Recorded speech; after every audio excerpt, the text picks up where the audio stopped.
สบายดีท่านผู้ชมเอาแต่ว่าโดดแล้วเนาะสองสุริฟาร์มบ่ได้ลงคลิปยาวแต่คลิปซอสเนาะอันนี้มาเพชรนี่น้ำต้นมะฮุ่งฮอลแลนด์ปลูกในยางติดรถเนาะต้นอวบงามดีไม่ค่อยมีเวลาบดบัดปานใดเนาะต้นนี้เป็นต้นสมบูรณ์เพชรเนาะหรือว่าต้นกระเทยมากจะงามเนาะแต่ว่าจะมีดอกเพี้ยนบางดอกบางโซ่เนาะเขาจะปิดทิ่มเนาะดอกตัวใดดอกที่ว่ามันเป็นดอกตัวแม่เนาะ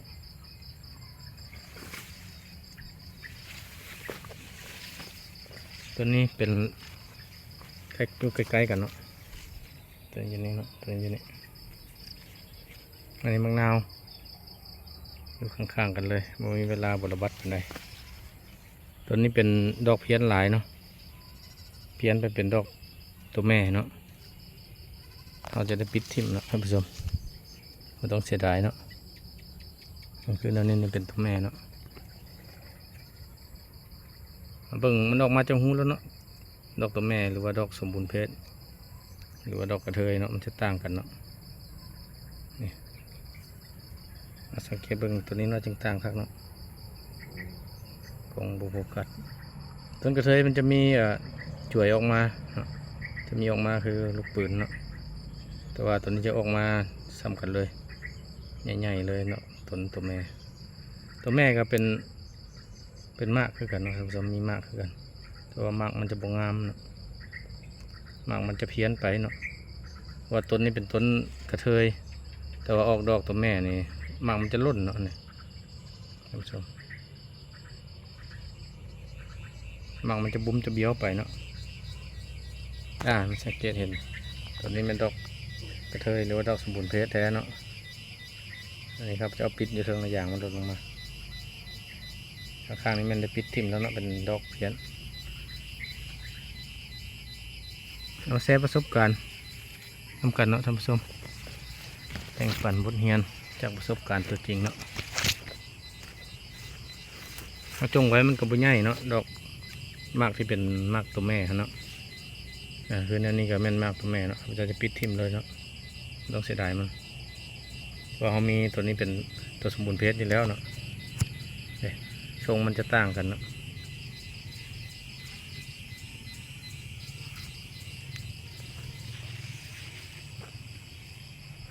เอาเบื้องต้นนี้ต้นนี้ถือว่ายังบุมีดอกเพี้ยนเนาะดอกออกมาเป็นดอกกระเทยไปเลยหรือว่าดอกสมบูรณ์เพชรไปเลย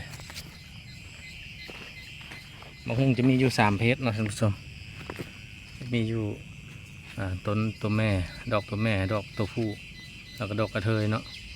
ดอกกระเทยมันดอกสมบูรณ์เพชรที่สุดเพื่อจะเอาไว้เนาะอันนี้เป็นดอกเพี้ยนเนาะท่านผู้ชมเนาะมี2ดอกใกล้กันเลย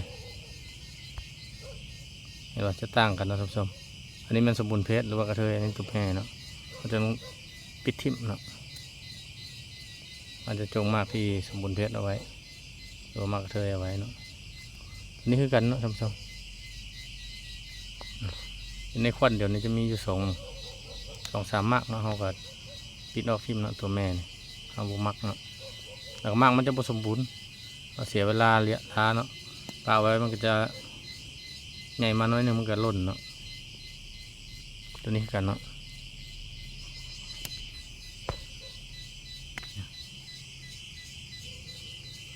นี่เนาะเขาจงจะมากสมบูรณ์เพชรในไว้มันจะต่างกันเนาะตัวนี้กับโบแมนนะท่านผู้ชมนี่ประสบการณ์เนาะเอาคอยเฮียนหูไปจะแนมเห็นจะหูเลยเนาะตัวนี้มันสมบูรณ์เพชรแล้ว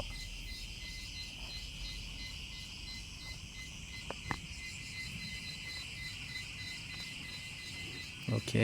ว่าเมื่อเนาะต้นนี้เนาะยังทางหลัง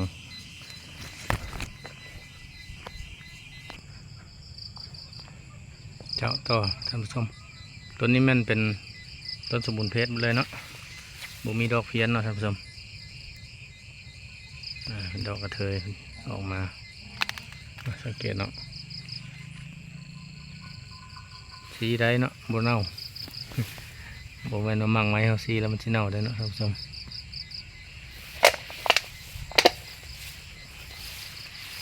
มาเบิ่งต้นนี้ก็มีอยู่เนาะมีอยู่มักหนึงที่ว่าเป็นดอกเพี้ยนเนาะปิดทิ่มเลยเนาะท่านผู้ชมบ่ต้องเสียดายเนาะทำงานใหญ่อย่าใส่ใจเรื่องเล็กน้อยเพิ่นว่าทำงานใหญ่ใจต้องนิ่งเนาะเพราะว่าเขามีในควันเดียวนี้มันมีอยู่ต้นมีอยู่หลายมากเนาะมันจะจงมากที่สมบูรณ์ไว้อันนี้เห็นว่าสังเกตว่าเขาบ่มีเวลามาปิดนะท่านผู้ชมมาปะไว้มันจะเป็นดอกเป็นมากออกมาสิจากมากที่ว่าเป็นดอกตัวแม่เนาะ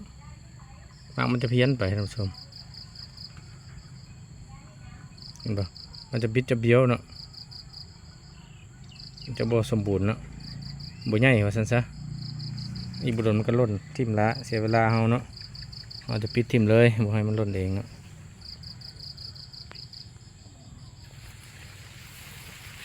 ถือว่าคลิปนี้ก็บ่เรื่องมากหุ่งหรือว่ามักละกอถ้าท่านผู้ชมอันใดมักก็ติดตามช่องสุรีฟาร์มเป็นกำลังใจให้การกดไลค์กดแชร์เนาะคลิปนี้สำนิสกรสบายดี